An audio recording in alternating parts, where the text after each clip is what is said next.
Mighty God, Rakasuka Blatoria Santo, in the name of Jesus Christ, we love you in this place. We worship you in this place.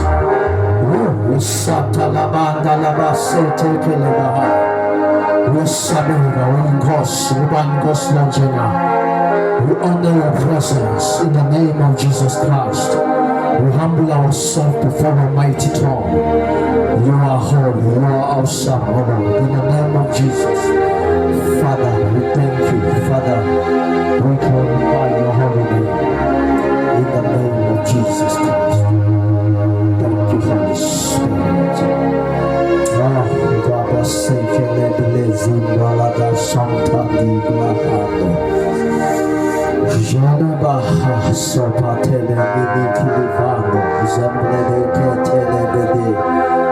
Elaba Sandala Kaliba do Zemandele Kebledo Sambate Tenis Malado Jimukuve Lenes Lebledia Hana Sopates Teni Yandalama Kazumandele Jomala Sotakana Kilivano Tatele Yandala La Santo Keleba Sino Kuzindi Teleba Mandele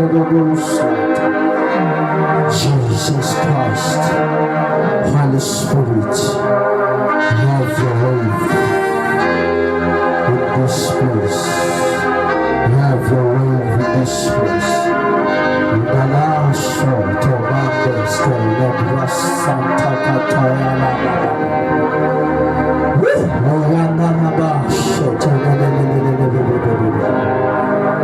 Yes, Lord, yes, Lord, yes, Lord, yes, Lord, yes, Lord. Do it once again for your glory.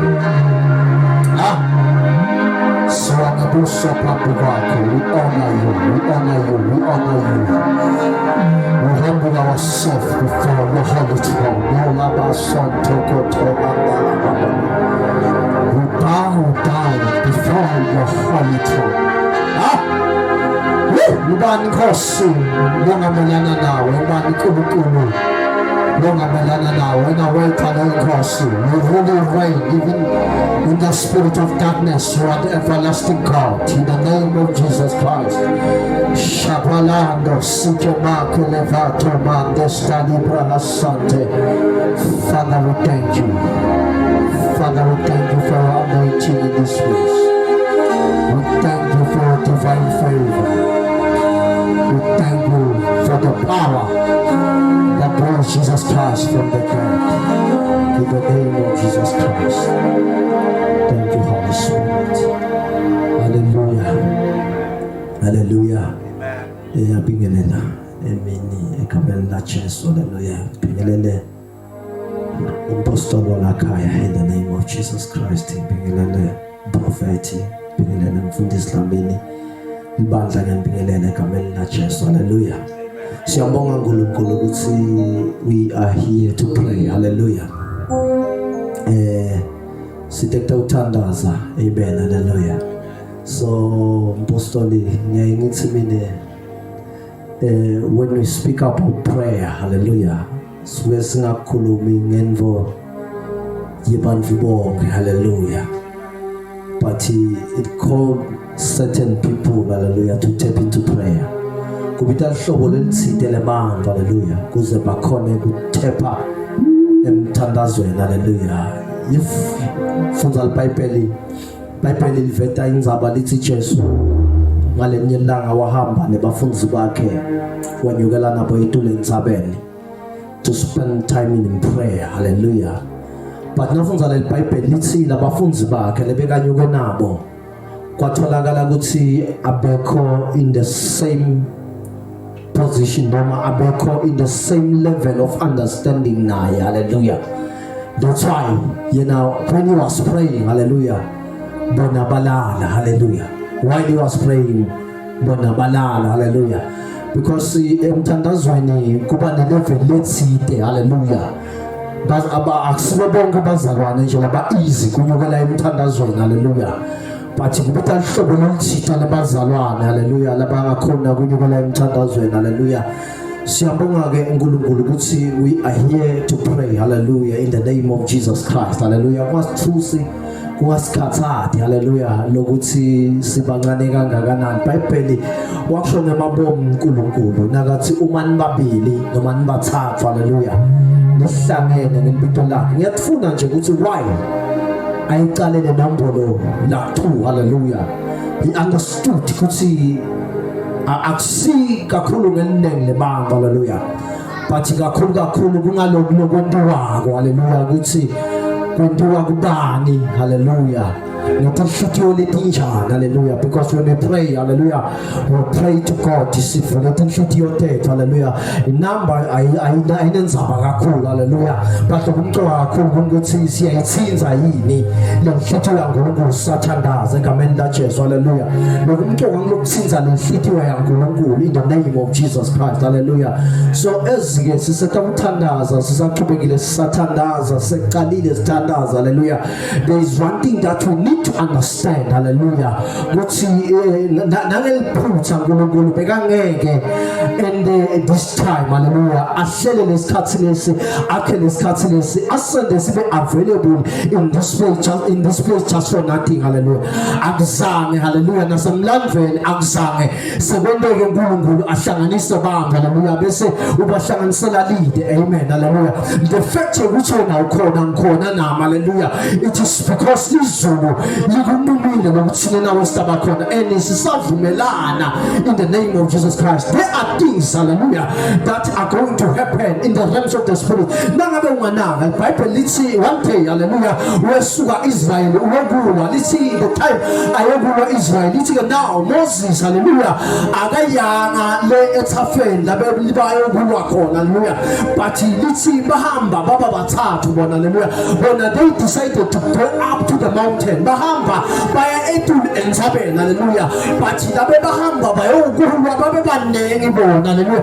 Lembi yayinengi le yaya physical hallelujah, but laba benyukela entsabeni nawubala babe bathathu hallelujah. Bamasilonke lembandla hallelujah lenyukela entsabeni hallelujah, but it was Moses hallelujah nemadoda lamabili hallelujah. Lithi ke now iBhayibheli in the name of Jesus Christ ndabenyuka banyukela entsabeni Israel nakalwa yendas ethafeni. iBhayibheli lithi now Israel noma lithi Moses nakalethu entsabeni beka phambi satandla the moment aphakamisa tandla takhe asethu entsabeni. Now iBhayibheli lithi laba labayimbi lendasi bebanqoba hallelujah, but umbuto wamuthi now how manje kanjani hallelujah linqoba kanjani nine ibanengi lapha phasa hallelujah, but angikwadi ingobela lithi emandla lakhamka entule entsabeni. My God my Father ake ngikhulume kancane nje in the name of Jesus Christ. It's in the spirit hallelujah.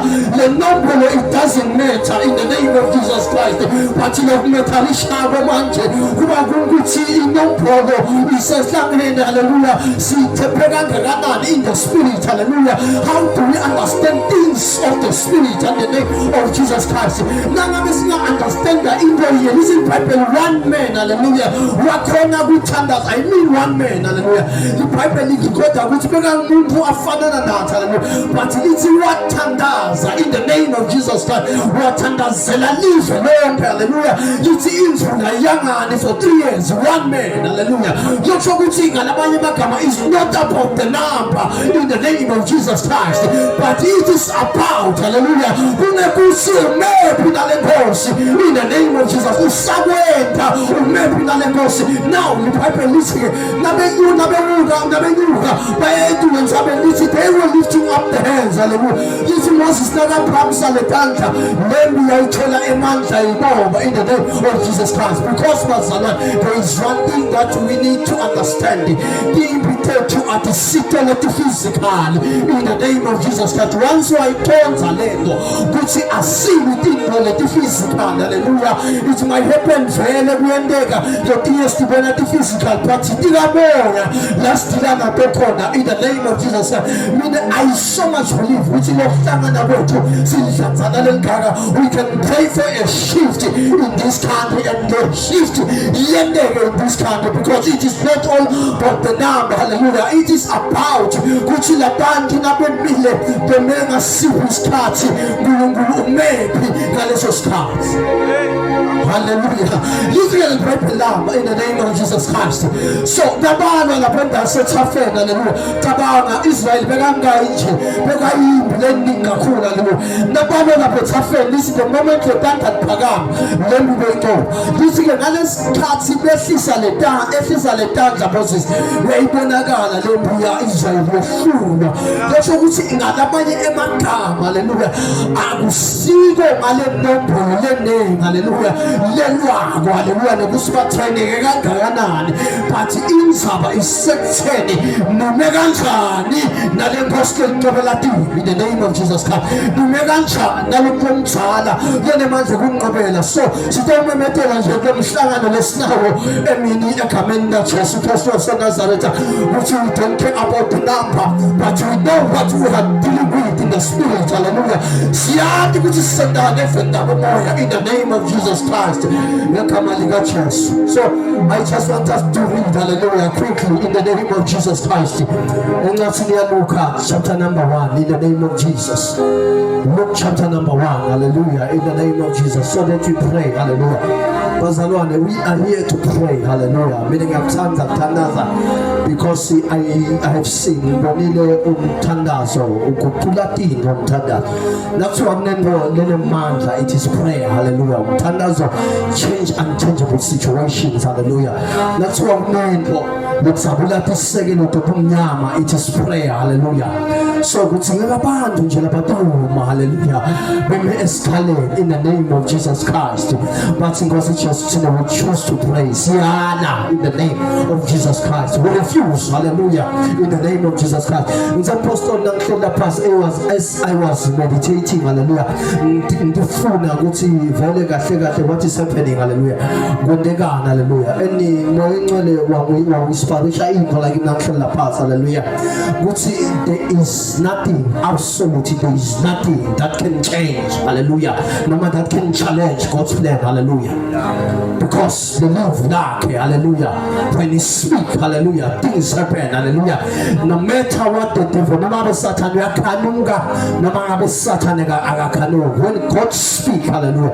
When God declares something, nothing can stand against the way of God, hallelujah. In the name of Jesus Christ, hallelujah. So we need to understand sometimes, hallelujah,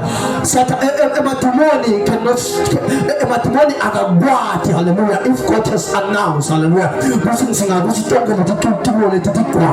the devil cannot stand against that word, hallelujah.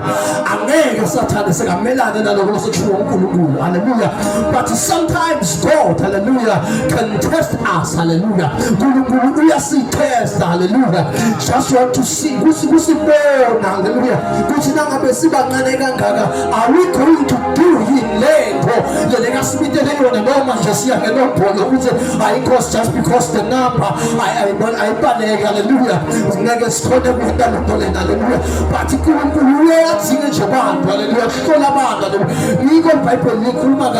once you are fasted to the small things, hallelujah.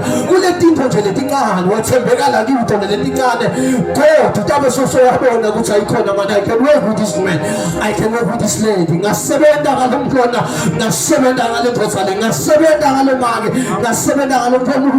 Just because we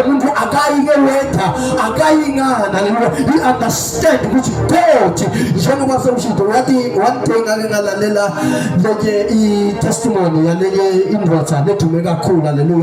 one of it hallelujah, called by God that was such a mighty, hallelujah. So the testimony wasn't this so and then what's another sense so before I've libands, hallelujah. There's a great church, great ministry, hallelujah, and God is using mightily, hallelujah.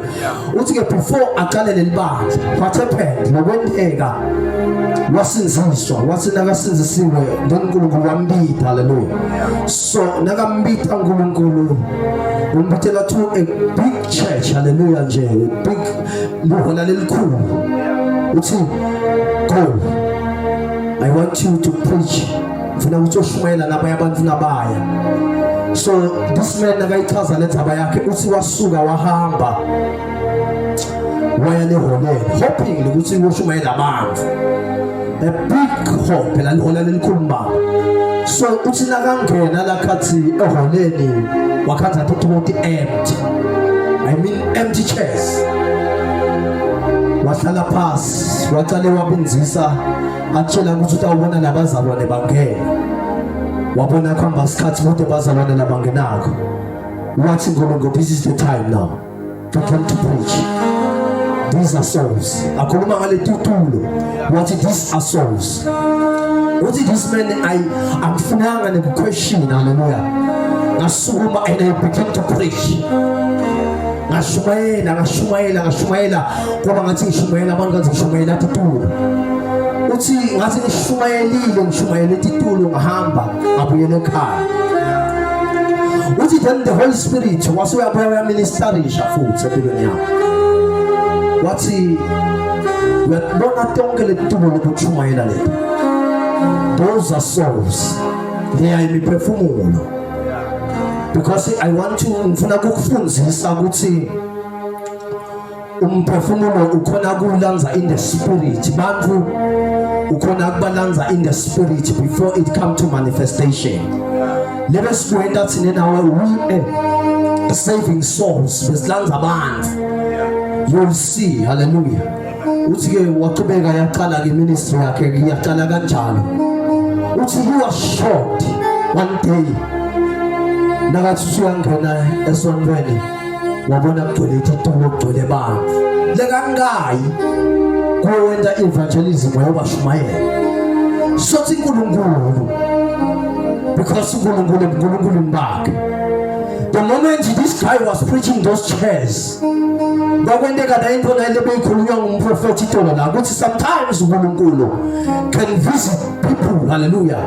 Kube labantu bangafike bathi uyathi bokhona ushumayela bokhona usithandazela, hallelujah.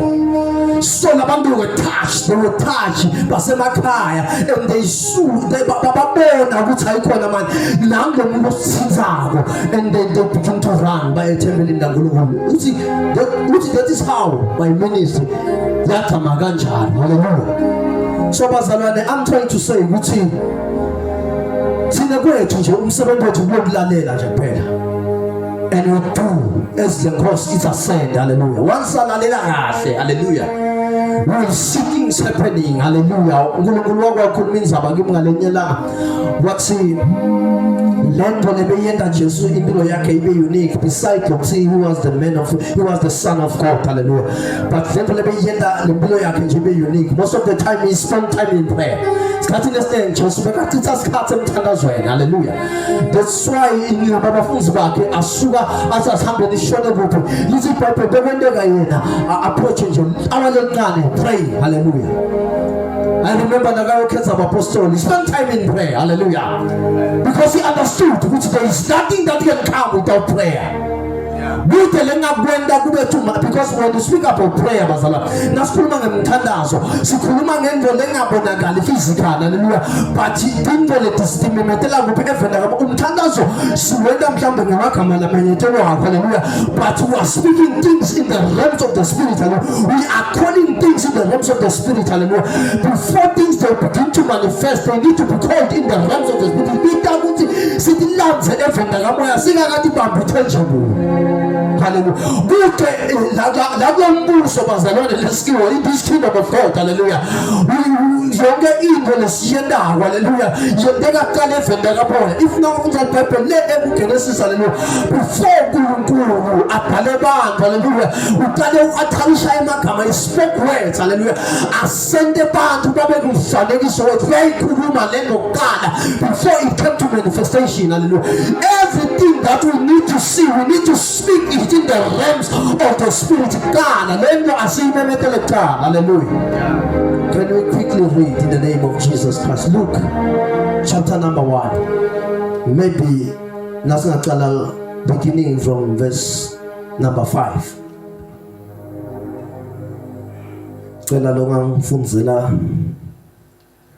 Luke chapter number 1 verse 5.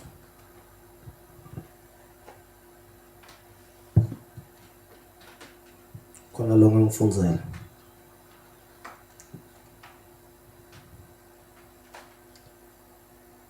noma angifunze, but ngidawucela lo tangifundzela nangesingisi, ngidafundza ngaleSiswati. Ngesikhathi kubusa Herodi inkosi yaseJudiya, kwakunempristi lapho ebitwa ngekuthi nguZakhariya, abe ulicembu la Abiya lebupristi. Umkakhe abe wesitukulwane sa-Aaron, libito lakhe kungu Elizabeth. Verse 6. Bobabili babephila impilo lengcwele kuNkulunkulu, bebayigcina yonke imiyalo nemithetho yenkosi. Verse 7. Babede bantwana ngobe Elizabeth abengadali futhi bobabili bese bakhulile. Amen. Hallelujah. Ngicela lo ngifundzela mhlambe with another vision. In the time of Herod, king of Judea, there was a priest named Zachariah who belonged to the priestly division of Abijah. His wife Elizabeth was also a descendant of Aaron. Both of them were righteous in the sight of God, observing all the Lord's commands and decrees blamelessly. But they were childless because Elizabeth was not able to conceive, and they were both very old. Hallelujah. Amen. Father, we thank you for your word.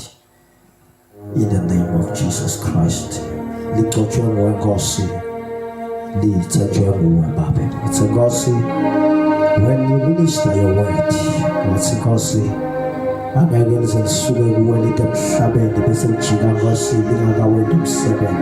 receive your word in the name of Jesus Christ. Father, in the mighty name of Jesus Christ, Holy Spirit, minister your word once again in Jesus' name. Amen. Hallelujah. That's one corner. Then we pray. Hallelujah. The Bible analysis, there was this man.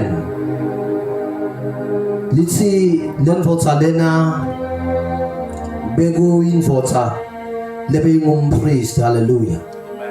Let's see, any 70 wake, Gwago Shisa impepo, hallelujah. Amen, hallelujah. Amen. He was a priest, hallelujah. Yeah. The Bible. No verse number 5 wakona no verse number 6 wakona uti both of them, hallelujah. Bobabili, hallelujah. Zachariah nemngake, hallelujah. Bobabili, hallelujah. Listen, both of them were upright in the sight of God, hallelujah. Bobabili, they were upright in the sight of God, hallelujah. Not even in the sight of man. Hallelujah. You see, they were upright in the sight of God. Hallelujah. The Bible lana liveta lisigata stomba saguthi lokuhlolwa kwabo abasholwanga libanza labakhanza ngazo sibakahle, but bahlolwa uNkulunkulu. Wasaka bahlola uNkulunkulu bafakazelwa uNkulunkulu. Hallelujah. Kuthi labandaba, hallelujah, beme kahle kaNkulunkulu. Hallelujah. bantu labafakazelwa uNkulunkulu laba haleluya abafakazelwanga nje libandla haleluya kuthiwa ke manje they were upright in the sight of God lelinye lithi they were righteous haleluya bebekahle naNkulunkulu lesiswati lithi bobabili bebaphila impilo lengwela haleluya lesho ukuthi ngalamanye amagama when you question their life bakuthe noma ngilesincane sikho bengasikhanza impilo entabo but now lothusako lana number 1 these guys noma labantu ababili laba into lekuqala nje lemangalisakho lithi iBhayibheli la bafakazelwa uNkulunkulu ukuthi balungile bemekahle naNkulunkulu abangasiki but what was happening bebangabatholi bantu hallelujah Nito ke uyakibuta manje uhleli phansi wethwana uthi kuyanzi uyenteka yini ume kahle nalengosi ube betenesiki indlela takho tonze uyisave kahle lengosi but when it comes to things dingenteki lephupho hallelujah fanele nemzalwane uthandazile ngidenda kahle tinto uyazama konke but when it comes to ukuthi tinto atendeke but there is something nje lemile ayifuni ukuchinja hallelujah now iBhayibheli lithi ke labantu ababili laba elinokumangalisa okay mhlambe asithubeke sifunze siyendasi kancane ngiyacela umthubekele mnethu verse 7 But they were childless because Elizabeth was not able to conceive and they were both very old.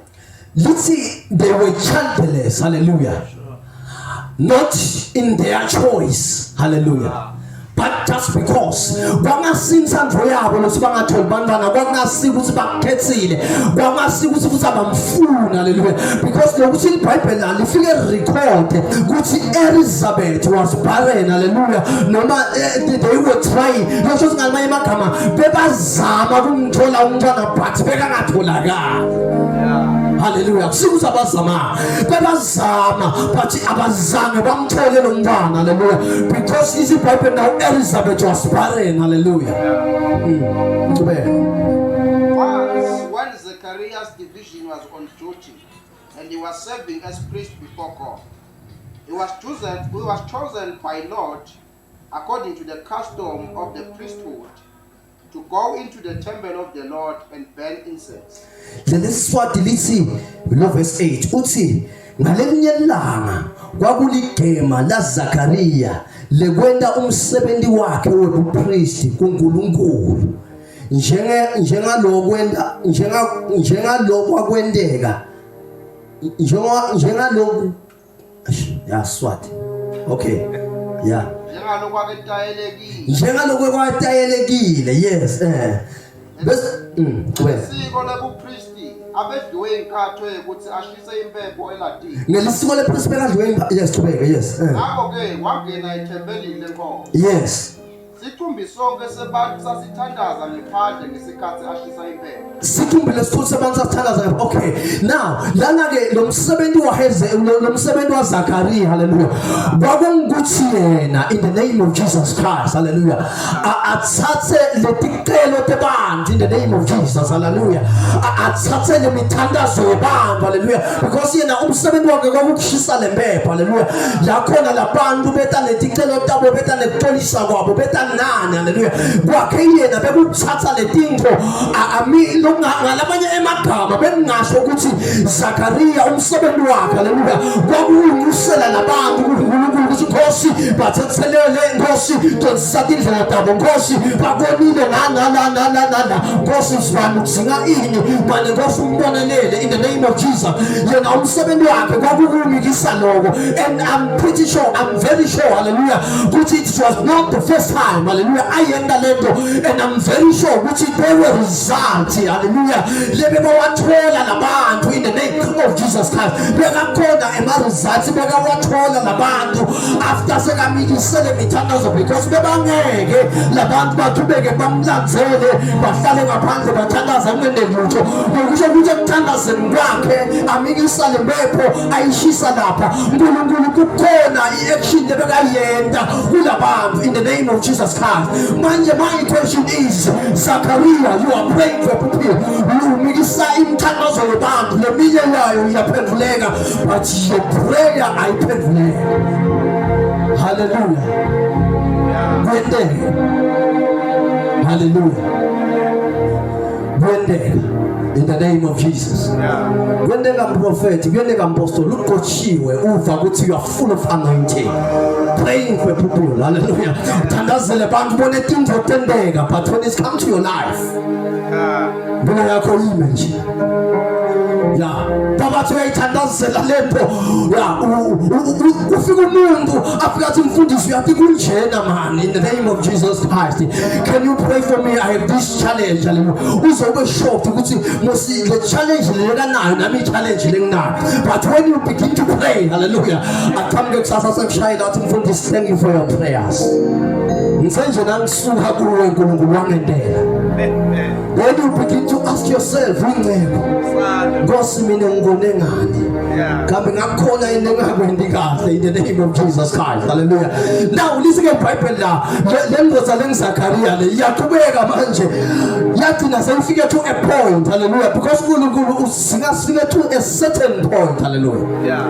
Let Nkosi, I do not worship you. Angukondeli ukuthi nginikete imali. Hallelujah.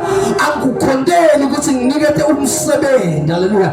Angukondeli ukuthi nginikete ibusiness. Hallelujah. But I just worship you just because you are God. Hallelujah. What you going to yes. Now so because I'm sure when I was in Ireland people won't be judged. Because nakangena lapha eLatin asayibhebeta le yala bayathi nkosmane namunkumbulo ngamthinga umphana. But the way things happen, the Bible is recorded ngayo la. Uyabona ukuthi nomuntu the prayer item le sekayithatha wayibeka eceleni. What you will continue to serve. Ngawukhonda. Kunama prayer items bazalwane tsikade ukuthi sisale siwabeka eceleni le ukuthi Nkosi I will save you just because you are God. Ngakhona nje ngukhondele uNkulunkulu. Hallelujah. Now Bible lithi ngalenye langa mhlawumbe nje ngasafuni ukwenza isikhathi. Hallelujah. Because I want us to pray in the name of Jesus. Ngalenye langa lendoda iyangena njengenhlala yena iyothandaza lapha. Thandazela labantu. Hallelujah. Yena lemsebenzi wayo nayiwena nomsebenzi wayo. Seyikhohliwe ukuthi iyathandazela ukucela umntwana tonke letinto lethu. Hallelujah. This is Bible. Then there was a visitation from an angel. Hallelujah. Yafika ingilosi. Hallelujah. Because kunetinto letinye titawufika sokhohliwe ngale prayer item. Hallelujah. Just because when you are serving God. So njalo mhlabele uthi ndakulandzela msinzisi noma nabanye sebakhetha ukukusela because ezamlandzela things of this world into talelive lemina kuyalelive igcinisanda nje ukuthi sibona lezizathu sekuya nalesonto mosingane into atendeke. That's why we have reached skhathi la khona abantu beva ngazuthi wende katinto leti fast and ngenta ngiko phela sinale challenge lenkulu kangaka nje ukuthi abantu namuhla bagijele emele emantini bagijimela kubo oil kondiwani basetinyangeni basetintube they need fastings. Hallelujah. Kanzi uNkulunkulu uyothiwa uyahlalelwa. Hallelujah. Uyahlala nje worship nje ukhonde. Listen abantu naba labangcwele phambi kwaNkulunkulu bathi ngosister kukhonda yase iyafika lengilozi yathi imithandazo yakho ivakele. Your prayers uthi wayenda impact imithandazo yakho seyivakele. Khona into engifuna ukuthi siyinake bese sisiyathandaza. Akugcini lesimo losukubhekene naso but igcina uNkulunkulu lesimo losukubhekene naso. Nakulesilokiso tathina uNkulunkulu. Ngakho nje just look at him. Mbuke. Hallelujah. And again, the Bible record. The moment we spend time with him, hallelujah. The moment we are being transformed, hallelujah. The time we give ourselves time worshiping him, hallelujah. In the name of Jesus Christ. Hallelujah. Then it gets a manifest and that is prayer, hallelujah. Now that we talk on a point, hallelujah. Which wherever whatsoever la uqhamuka khona labantu kungazusi ababoni wena but they see the glory of God. Hallelujah. Ngilakhona badazi nababekele imihwebo. Hallelujah. Bamangale ukuthi awukhenyeti nakancane. Why? Because le mihwebo nayithelwa yona ayisabona na they just see the glory of God. Ngilakhona utawuthi na uzungena emsebentini in the name of Jesus Christ.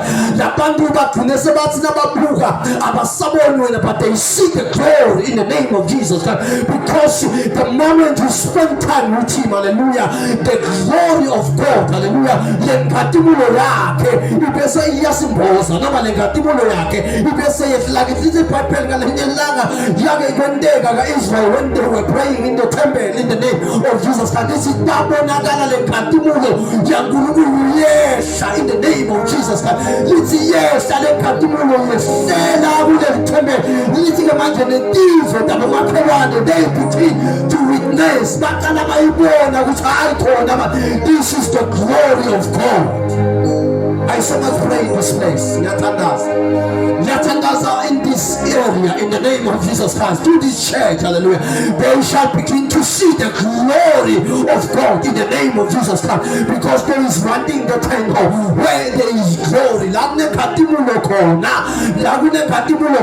Things they just happen in the name of Jesus Christ. Once you are there is no struggle in the things they begin to flow in the name of Jesus. In the name of Jesus Christ. In this area, so that whosoever no corner, hallelujah, can see the glory. Listen, lentsaba yasimakathe esikhathini tegcina itawuphakama. Hayi ngoba iphakama kude letinye but itaba ngetulu kwathuthonke lentsaba letaba khona. Lithi enibani batayibona lentsaba and they run. Bagijimele kiyo lentsaba yasimakathe.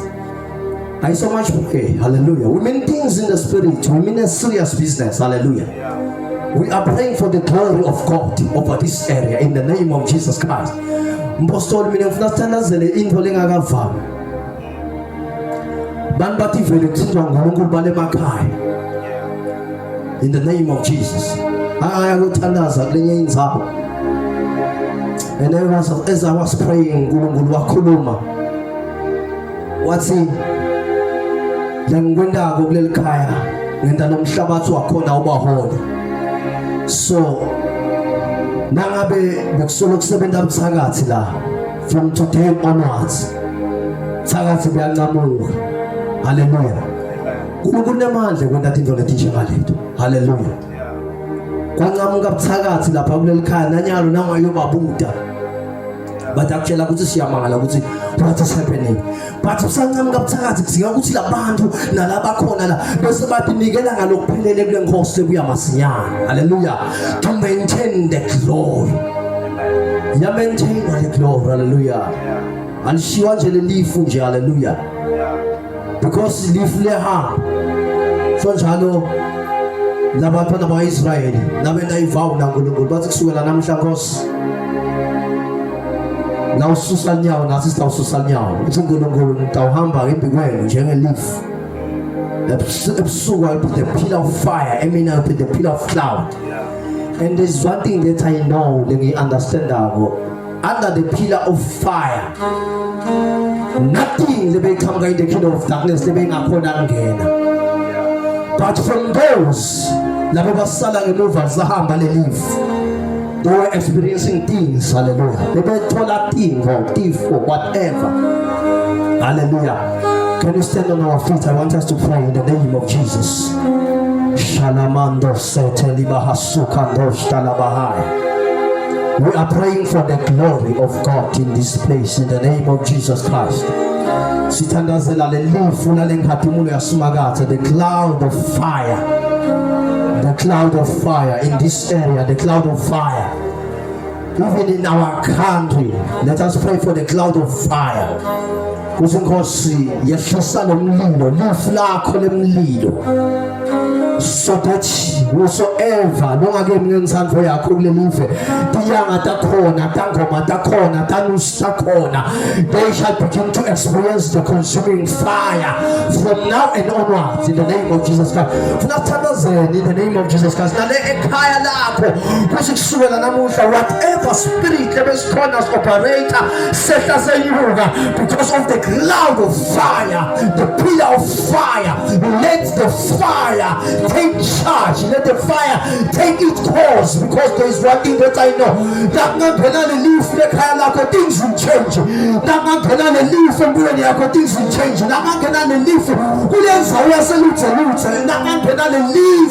Things can change in the name of Jesus Christ, the Son of the living God.